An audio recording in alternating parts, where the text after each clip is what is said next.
আজকাল civic police, যেটাকে আমরা গাড়িওয়ালাদের ভাষায় বলি কঞ্চি পুলিশ, তারা আজকাল রাত্রিবেলায় কনস্টেবলের ড্রেস পরে সিঙ্গেল, যে ট্রাফিক সিঙ্গেল হয়, সিঙ্গেল ডুপ্লিকেট করে গাড়ি আটকিয়ে গাড়ির ড্রাইভারকে বলছে লাইসেন্স দে, 2000 টাকা ফাইন হবে।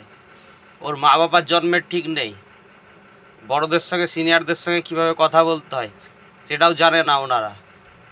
এরকম ভাষায় কথা বলে কেস হবে, অমুক হবে, তমুক হবে করে জোর জবরদস্তি ফুটেজ দেখাতে পারছে না, লাস্টের দিকে 400-500 করে সেটিং করে গাড়ির ড্রাইভার সঙ্গে পয়সা নিচ্ছে। এটা নতুন যে পরিবহন মন্ত্রী হলেন অর্জুন সিং, ওর কাছে পর্যন্ত আমরা পৌঁছাতে চাই। জয় শ্রীরাম।